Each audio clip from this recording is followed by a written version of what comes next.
नमस्कार दोस्तों, एक बार फिर से मैं आपका स्वागत करता हूं, अभिनंदन करता हूं एग्जाम क्रांति 4.0 पर।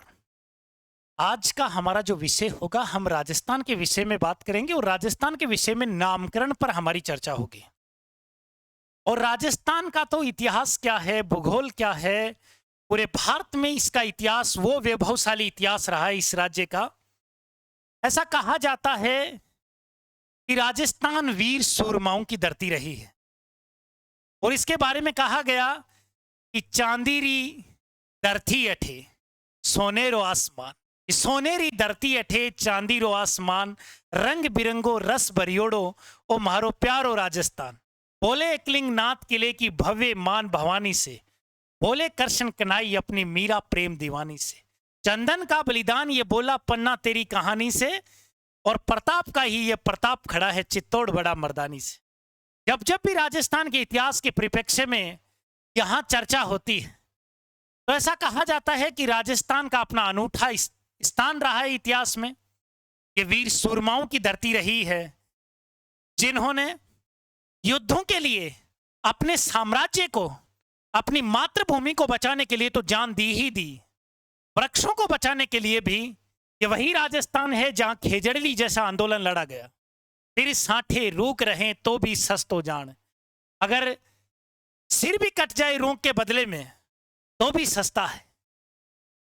रघु में खून दौड़ता है। राजस्थान का इतिहास अपने आप में एक बहुत बड़ा विशिष्ट स्थान है भारतीय इतिहास में। इसका क्यों समझ में नहीं आता? बहुत अच्छा लिखा गया गुरुदेव रविंद्रनाथ टैगोर के द्वारा, हमारा राष्ट्रीय गान जन गण मन अधिनायक जय। बड़नगर उज्जैन के कवि हुए प्रदीप, जब राजस्थान का नाम नहीं आया, कहीं पर भी नाम नहीं है राष्ट्रगान में, पंजाब सिंध गुजरात मराठा द्राविड़ उत्कल बंग, उन्होंने कहा राजस्थान के विषय में कि कैसे भूल गए गुरुवर तुम वीरों की इस माटी को, कैसे बिसरा डाला तुमने आन बान परिपाटी को। अरे यहाँ मूंड लड़े और रूंड कटे इतिहास हमें बतलाता है, यहाँ प्रताप का वचन पला है आजादी के नारों पे, और कूद पड़ी थी हजारों पद्मिनियां अंगारों में। राजस्थान के इस वैभवशाली इतिहास की प्रकाष्ठा पूरे भारत में नहीं, पूरे विश्व में सानी रही है। इब्राहिम लिंकन अमेरिका के राष्ट्रपति रहे।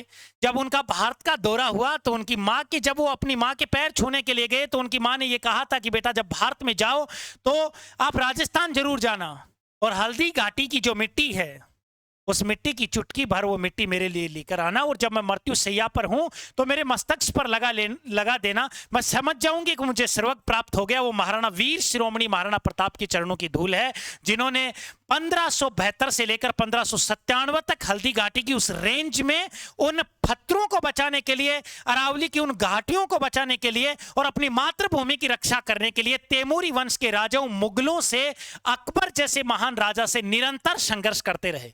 आज रूसी राजस्थान के परिप्रेक्ष्य में सबसे पहला जो हमारा टॉपिक होगा उसका नाम है राजस्थान का नामकरण। कैसे इस राजस्थान का नामकरण पड़ा, क्या क्या नाम इसके रहे, उन सारे विषयों पर हम चर्चा करते हैं। हमारा आज का विषय है राजस्थान का नामकरण। राजस्थान का नामकरण एग्जाम की दृष्टि से बड़ा अच्छा टॉपिक है, राजस्थान का नामकरण। अब नामकरण से शुरू करते हैं। राजस्थान के नामकरण में देखिए, राजस्थान का जो ये उत्तरी भाग है, राजस्थान का जो ये उत्तरी भाग है, योध्य प्रदेश, मतलब गंगानगर और हनुमानगढ़, गंगानगर हनुमानगढ़, और अब एक नया जिला और बन गया तो जोड़ लीजिए अनूपगढ़। अनूपगढ़, गंगानगर और हनुमानगढ़। प्राचीन यहां सरस्वती नदी, और सरस्वती का एक अवशेष है जिसे कहा गया है घग्गर नदी। घग्गर नदी उत्तरी राजस्थान में गंगानगर हनुमानगढ़ में बहती है। प्राचीन सरस्वती नदी का इसे अवशेष माना गया है। अब घग्गर नदी के इस आसपास फैले प्रदेश को, घग्गर नदी जो कालका की पहाड़ियां हिमाचल प्रदेश से निकलती है, राजस्थान की शोक कहलाती है। इस घग्गर नदी के पास के प्रदेश को, इसके पेटे के प्रदेश को सबसे पहले ऋग्वेद में हम बात करेंगे ऋग्वेद की, तो ऋग्वेद में इस प्रदेश को कहा गया है ब्रह्मवर्त प्रदेश। सबसे पहले इसे क्या कहा गया है? ब्रह्मवर्त प्रदेश के नाम से जाना गया है।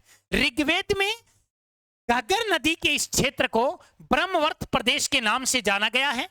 और प्राचीन नाम में महर्षि वाल्मीकि ने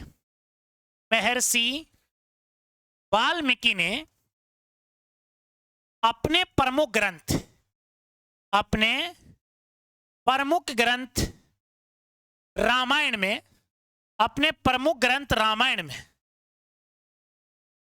रामायण में इसे मरुकारांतर प्रदेश कहा है। इसे मरुकारांतर प्रदेश कहा। रेत के ऊंचे ऊंचे टीले, उनसे घिरा हुआ यह प्रदेश मरुकारांतर प्रदेश। घग्गर नदी जहां बहती है उस क्षेत्र को सबसे पहले ऋग्वेद में ब्रह्मवर्त प्रदेश कहा गया। ब्रह्मवर्त प्रदेश नाम मिलता है ऋग्वेद में, 4 वेदों में से सबसे प्राचीन वेद ऋग्वेद में। और महर्षि वाल्मीकि ने अपने प्रमुख ग्रंथ रामायण में इसे कहा है मरुकारांतर प्रदेश। ये 2 नाम हमारे पास आते हैं राजस्थान के संदर्भ में। अगला जो नाम है वो नाम है राजस्थान्यादित्य। राजस्थान्यादित्य ये नाम हमारे पास में आया है। और राजस्थान्यादित्य ये नाम मिला है सिरोही में स्थित अभिलेख का नाम है बसंतगढ़ अभिलेख। कौन सा अभिलेख है? बसंतगढ़ अभिलेख। और यह बसंतगढ़ अभिलेख जिसकी डेट है विक्रम संवत 682। विक्रम संवत 682 का यह लेख है बसंतगढ़ शिलालेख, जिसे हम ईस्वी में करें तो 625 ईस्वी का है। कब का है? 625 ईस्वी का है। और अगर ऑप्शन में विक्रम संवत के हिसाब से पूछा जा रहा है तो 682 विक्रम संवत हो गया। मरु का राजस्थान्यादित्य सिरोही बसंतगढ़ अभिलेख में मिलता है। ये बसंतगढ़ शिलालेख लिखवाया था राजा व्रमलाद ने। राजा व्रमलाद के द्वारा ये बसंतगढ़ शिलालेख लिखवाया गया संस्कृत भाषा में। किस भाषा में लिखा गया है? ये संस्कृत भाषा में लिखा गया बसंतगढ़ शिलालेख, जो राजा व्रमलाद के द्वारा लिखाया गया। और व्रमलाद थे चावड़ा वंश के राजा। किस वंश के राजा थे? चावड़ा वंश के राजा थे। इन्होंने यह शिलालेख दास फरता पर लिखवाया था। इस पर लिखवाया था दास फरता पर यह शिलालेख लिखवाया गया, जिसमें राजस्थान के संदर्भ में पहला नाम मिलता है राजस्थान्यादित्य। 3 नाम हमारे पास में है राजस्थान के नामकरण को लेकर। प्राचीन घग्गर नदी, प्राचीन सरस्वती नदी जिसका अवशेष है घग्गर नदी, और घग्गर नदी के बहाव क्षेत्र में गंगानगर और हनुमानगढ़, आधुनिक एक जिला अनूपगढ़, इस बहाव क्षेत्र को ऋग्वेद में ब्रह्मवर्त प्रदेश कहा गया। इसके अलावा महर्षि वाल्मीकि ने अपने प्रमुख ग्रंथ रामायण में इसे मरुकारांतर प्रदेश के नाम से जाना है। राजस्थान के संदर्भ में राजस्थान्यादित्य नाम बसंतगढ़ अभिलेख में मिलता है, जो विक्रम संवत 682 या 625 ईस्वी का है। ये राजा व्रमलाद का है, संस्कृत भाषा में लिखाया हुआ, जो चावड़ा वंश का था। और दास फरता पर क्या लिखवाया गया? यह शिलालेख लिखवाया गया। 3 नाम हमारे पास में राजस्थान के संदर्भ में आए। अब राजस्थान में शब्द की बात करें, अगला हमारा नामकरण में राजस्थान नाम है। कौन सा है? राजस्थान। और ये राजस्थान नाम अगर ख्यात साहित्य में देखा जाए, मतलब ख्यातों में राजस्थान नाम कहां मिलता है, तो कौन कौन सी ख्यात या बहियां या वो ग्रंथ हैं जिनमें इस प्रदेश को पहली बार राजस्थान के नाम से पुकारा गया? एक तो हमें मिलता है मोहनोत नैनसिरी ख्यात। मोहनोत नैनसिरी ख्यात। तो मोहनोत नैनसिरी ख्यात में इसका नाम मिलता है राजस्थान, जिसका नैनसिरी ख्यात की रचना की है मोहनोत नैनसी ने। इसने की है दोस्तों, मोहनोत नैनसी ने इसकी रचना की है। और अगला नाम है, एक ग्रंथ है अपना राजरूपक ग्रंथ। कौन सा होगा? राजरूपक ग्रंथ। और राजरूपक ग्रंथ की रचना की है वीरभाण ने। किसके द्वारा की गई?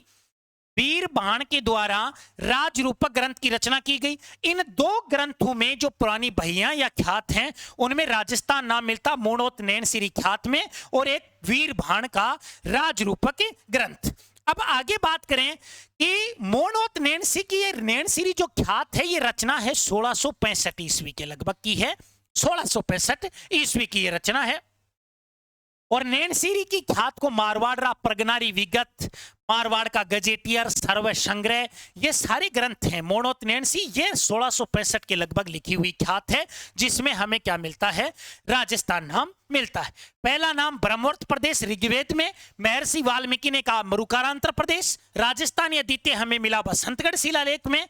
राजस्थान नाम मिला एक तो मोनोत्नेन्सी ख्यात में, और दूसरा मिला राजरूपक ग्रंथ, जो किसके द्वारा लिखा गया, वीरभाण के द्वारा लिखा गया।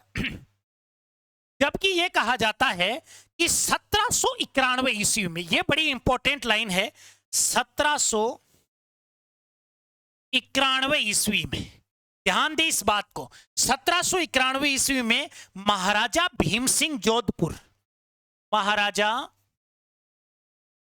भीम सिंह और महाराजा भीम सिंह हुए जोधपुर के।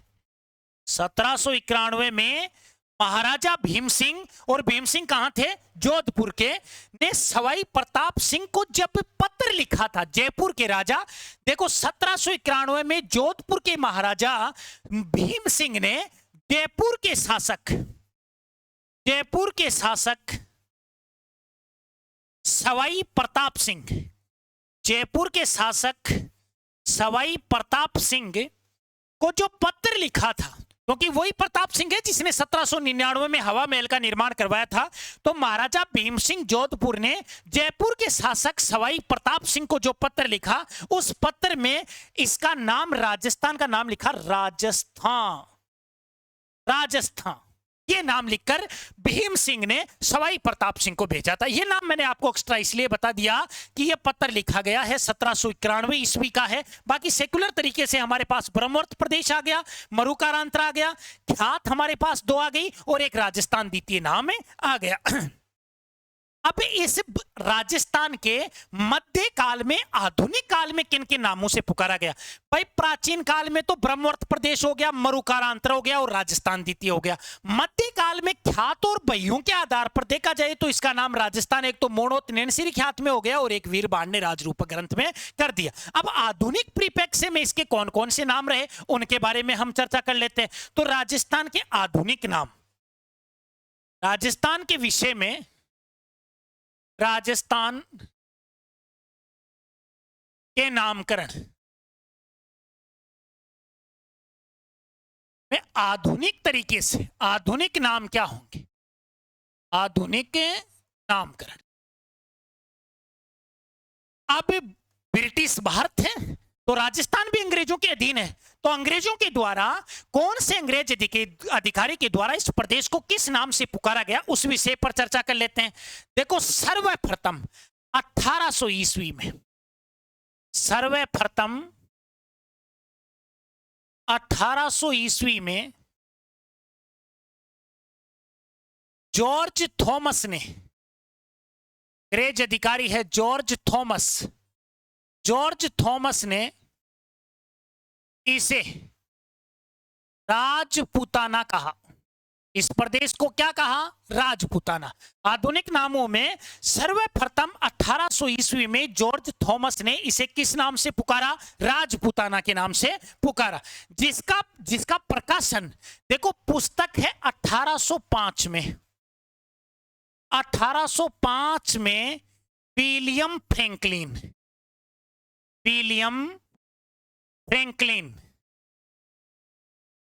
1805 में विलियम फ्रैंकलिन ने अपनी प्रसिद्ध पुस्तक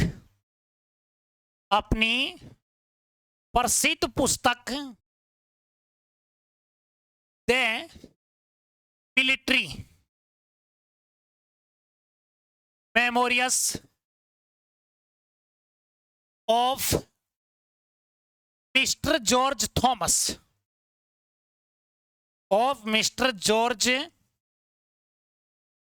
थॉमस, ये पुस्तक देखो जॉर्ज थॉमस, इसका मतलब ये पुस्तक जॉर्ज थॉमस की नहीं है, ये पुस्तक 1805 ईस्वी में लिखी विलियम फ्रैंकलिन ने, the military memories of mister George Thomas. इससे पुस्तक में इस बात की पुष्टि कर दी गई कि 1800 ईस्वी में जॉर्ज थॉमस ने इस प्रदेश को किस नाम से पुकारा था, राजपूताना के नाम से पुकारा गया था। पहली बार इस भूभाग के लिए राजपूताना शब्द का प्रयोग किया गया।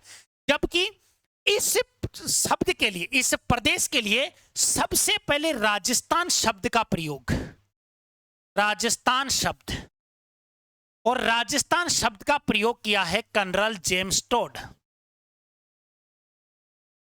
Colonel James toad.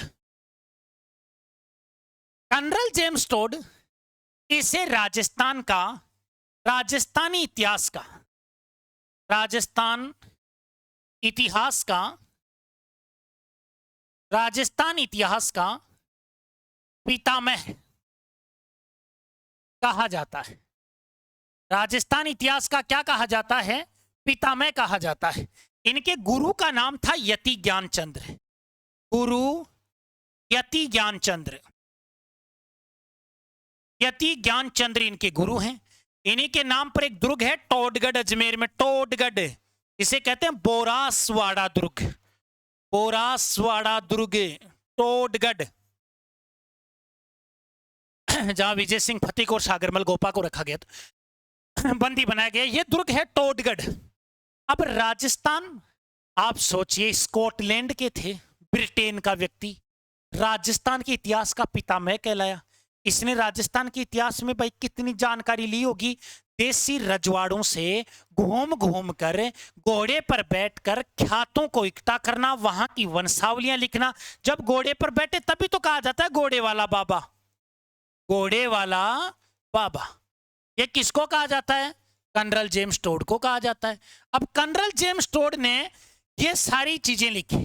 अब ब्रिटेन का कोई व्यक्ति राजस्थान का पूरा इतिहास और इतिहास का पितामह, ऐसा तो हो नहीं सकता, उसको इतनी जानकारी कैसे? सेकुलर तरीके से राजस्थान का पूरा इतिहास कर्नल जेम्स टोड के द्वारा नहीं लिखा गया, तो उसको विधिवत तरीके से लिखने का कार्य किया है गौरी शंकर हीराचंद ओझा।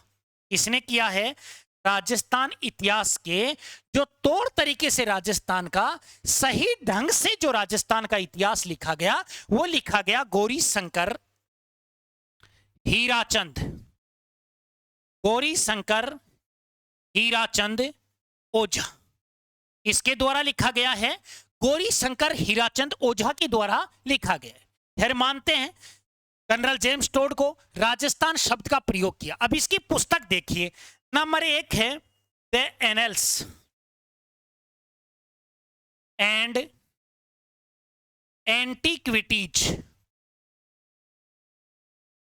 The annals and antiquities of Rajasthan, the annals and antiquities of Rajasthan.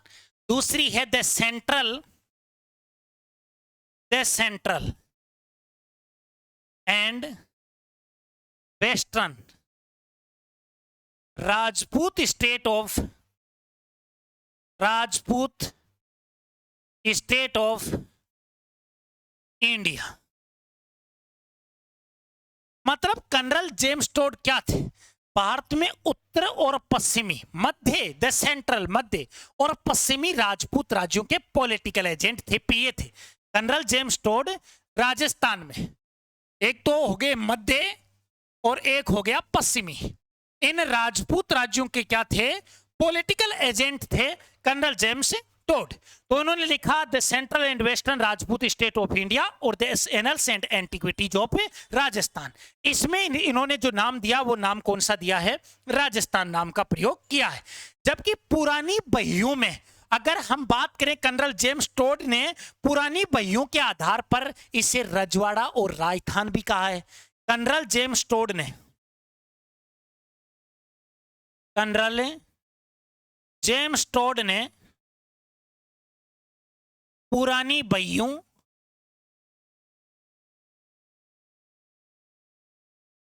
व ख्यातों के आधार पर, पुरानी बहियों व ख्यातों के आधार पर इसे रजवाड़ा या राजस्थान, रजवाड़ा या राजस्थान भी कहा है। अब देखिए, एक बार मैं पूरी तरीके से दोबारा रिपीट कर देता हूं। सबसे पहले प्राचीन राजस्थान के प्राचीन नामकरण की बात की जाती है दोस्तों। तो प्राचीन नामकरण में हम बात करते हैं घग्गर नदी, जो प्राचीन सरस्वती का अवशेष है, उसके आसपास फैले प्रदेश को ऋग्वेद में ब्रह्मवर्त नाम से पुकारा गया। ब्रह्मवर्त प्रदेश नंबर 1 नाम आया। दूसरा नाम, महर्षि वाल्मीकि ने अपनी प्रसिद्ध पुस्तक रामायण में इस प्रदेश को कहा मरुकारांतर प्रदेश। 2 नाम आ गए। तीसरा नाम आया राजस्थानी आदित्य, और राजस्थानी आदित्य नाम आया चावड़ा वंश के राजा ब्रह्मलात ने सिरोही में दास प्रथा पर संस्कृत भाषा में एक लेख लिखवाया था जिसे कहते हैं बसंतगढ़ शिलालेख। और बसंतगढ़ शिलालेख विक्रम संवत 682 का है और ईस्वी में 625 ईस्वी का है, जिसमें क्या नाम मिला, राजस्थानी आदित्य। तो 3 नाम तो प्राचीन राजस्थान के आगे। ओके, अगला चलता है मध्यकाल में इसके नाम क्या रहे। मध्यकाल में मूर्णोत नैनसिरी ख्यात, और एक हो गया अपना राजरूपक ग्रंथ जो वीरभान के द्वारा लिखा गया, और मोड़ोस नैनसिरी ख्यात जो 1665 ईस्वी के लगभग लिखी गई, उसमें इसका नाम मिलता है राजस्थान। फिर आधुनिक नामों में आते हैं। 2 नाम मध्यकाल में हो गए, 3 नाम अपने प्राचीन काल में हो गए। आधुनिक नामों में पहला आता है राजपूताना। कौन सा नाम आता है, राजपूताना। अब राजपूताना जो सर्वप्रथम 1800 ईस्वी में राजस्थान के इस प्रदेश के लिए राजपूताना शब्द का प्रयोग किया था जॉर्ज थॉमस ने। किसने किया, जॉर्ज थॉमस ने, जिसका प्रकाशन या जिसका उल्लेख किया है विलियम 1805 में प्रकाशित विलियम फ्रैंकलिन ने अपनी प्रसिद्ध पुस्तक the military memorials of mister George Thomas में यह प्रयोग किया है, और प्रयोग करके बताया कि जॉर्ज थॉमस ने इसे किस नाम से पुकारा, राजपूताना। फिर 3 नाम आ गए। एक तो आ गया रजवाड़ा, राजाओं के ठाठ बाट, राजस्थान राजाओं का स्थान, और एक आ गया राजस्थान। इन तीनों नामों का प्रयोग किया है कर्नल जेम्स टोड ने अपनी प्रसिद्ध पुस्तक the annals and antiquities of Rajasthan, the central and western state of India. 3 नामों का प्रयोग कर लिया कर्नल जेम्स टोड ने, एक नाम का प्रयोग कर दिया जॉर्ज थॉमस ने, जिसकी पुष्टि विलियम फ्रैंकलिन ने कर दी। 2 नाम राजस्थान नाम मिल गया अपना मोड़ोत नैनसिरी ख्यात और राजरूपक ग्रंथ में, और 3 नाम मिल गए अपने, एक ऋग्वेद में, एक रामायण में, और एक किसमें, बसंतगढ़ शिलालेख में। यह है राजस्थान का नामकरण। इनके बारे में यह कहा जाता है, आगे हम जिसकी चर्चा करते हैं, आगे जब भी कोई बात अब राजस्थान के बारे में कहा जाता है कि राजस्थान के एकीकरण के दौरान, ये देखिए एक बार, 1 मिनट,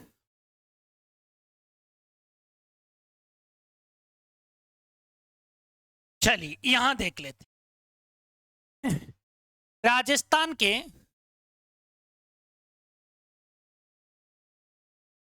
एकीकरण के दौरान, राजस्थान के एकीकरण के दौरान पहली बार 25 मार्च 1948 को, एकीकरण के दौरान पहली बार 25 मार्च 1948 को, पहली बार 25 मार्च 1948 को राजस्थान संघ, मतलब राजस्थान नाम जुड़ा था एकीकरण के समय पहली बार, राजस्थान जिसे राजस्थान संघ के नाम से। तो एकीकरण के दौरान पहली बार शब्द कौन सा आया, राजस्थान संघ, 25 मार्च 1948 को एकीकरण के दौरान। इसके बाद में राजस्थान शब्द को संवैधानिक मान्यता मिली थी 26 जनवरी 1950 को, जिस दिन हमारा संविधान क्या हुआ था, लागू हुआ था। हमारा संविधान, इंडिया का जो कॉन्स्टिट्यूशन है, वो अपना लागू हुआ जिस दिन हम डोमिनियन हुए, हम गणतंत्र हुए 26 जनवरी 1950 को। तो राजस्थान शब्द को, राजस्थान शब्द को संवैधानिक मान्यता, राजस्थान शब्द को संवैधानिक मान्यता 26 जनवरी 1950, 26 जनवरी 1950 को मिली, और इस दिन हमारा क्या हुआ, कॉन्स्टिट्यूशन। और राजस्थान का वर्तमान स्वरूप आया 1 नवंबर 1956। राजस्थान का वर्तमान स्वरूप, राजस्थान का वर्तमान स्वरूप 1 नवंबर 1956। छोटा चैप्टर था, नामकरण का चैप्टर है, पूरा दोबारा से एक बार फिर रिपीट कर देता हूं। नाम में एक बार फिर से इसको रिपीट करेंगे। देखिए, राजस्थान का नामकरण, बस टॉपिक अपना यह है। तो राजस्थान का सबसे पहले ब्रह्मवत प्रदेश, इसको ऋग्वेद में कहा गया। इसके अलावा महर्षि वाल्मीकि ने इसे मरुकारांतर कहा रामायण में। बसंतगढ़ शिलालेख में राजस्थानी आदित्य नाम मिलता है। मोणोत नैनसिरी ख्यात और राजरूपक ग्रंथ में राजस्थान कहा गया। इसके अलावा जॉर्ज थॉमस ने 1800 ईस्वी में इसे राजपुताना कहा, जिसकी पुष्टि 1805 में विलियम फ्रैंकलिन ने अपनी पुस्तक the military memorials of mister George Thomas में कर दिया। फिर राजस्थान, रजवाड़ा और राजस्थान कर्नल जेम्स टोड ने कह दिया। एकीकरण के दौरान पहली बार 25 मार्च 1948 को इसे क्या कहा गया? राजस्थान संघ। राजस्थान शब्द को संवैधानिक मान्यता मिली थी दोस्तों 26 जनवरी 1950 को, और वर्तमान स्वरूप आया 1 नवंबर 1956 को वर्तमान स्वरूप आया। और जोधपुर महाराजा भीम सिंह ने जब जयपुर के महाराजा सवाई प्रताप सिंह को जो पत्र लिखा था, उसमें राजस्थान नाम लिखा गया था। धन्यवाद दोस्तों, ये हुआ अपना राजस्थान का नामकरण।